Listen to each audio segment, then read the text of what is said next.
Distinguished Senator Seriake Dickson. Yes. I watch you on television.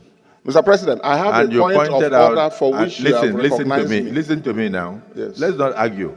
If we argue, it won't be good for any of us. We are all distinguished people. You are a former governor, I'm a former governor. Let us, please, off the mic, sit down. Please be seated. I watch you on television, and you said no matter what the Senate does, the Senate will never go with you. The Senate will not go with you. You said no matter what this Senate does, the Senate will not have your vote on anything the Senate does. That's what you said on television. I don't know, but I'm saying that if you have already made up your mind to go and talk on television when the Senate has not even considered any issue, I want to let you know. To me, please.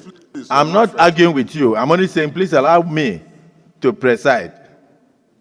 Allow me to preside. Make my point for which. Stand up and make a point. Thank you, Mr. President. Please, we must have mutual respect for all of our colleagues, okay? And I do have regard for you, particularly as our presiding officer. I appreciate And I think that should be reciprocal. Now, the point of order, Mr. President, Henry Seriake Dickson, Bayelsa West. The point of order I rose to address is to draw the attention of the presiding officer and our colleagues to the specific provisions of our rules.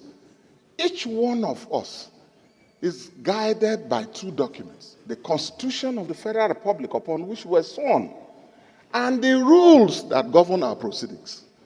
The proclamation has been read to us, and I wanted to draw your attention, Mr. President, respectfully, and the attention of all our colleagues, to the specific provisions of our rules. Order 135. The framers of this are very exhaustive. Once you say state of emergency declaration, there is a procedure. Can you read 135? Let me read it. Say, look, 133. When the President of the Federal Republic of Nigeria, by instrument published in the Gazette of the Government of the Federation, issues a proclamation of a state of emergency in the Federation or of any part thereof, he shall immediately after the publication, A, B, C, D. Now, since you have read it, now let me go to 135.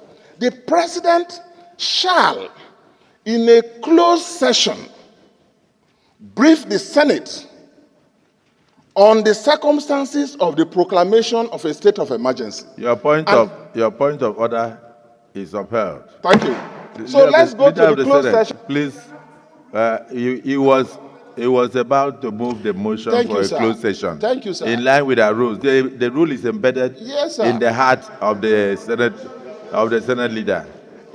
He was about to move that motion for us to go to closed session. Yes. When you raise it, but I'm happy that you are reading your rules. So your point of order is happily upheld. Yes, Leader of the Senate. Mr. President, very distinguished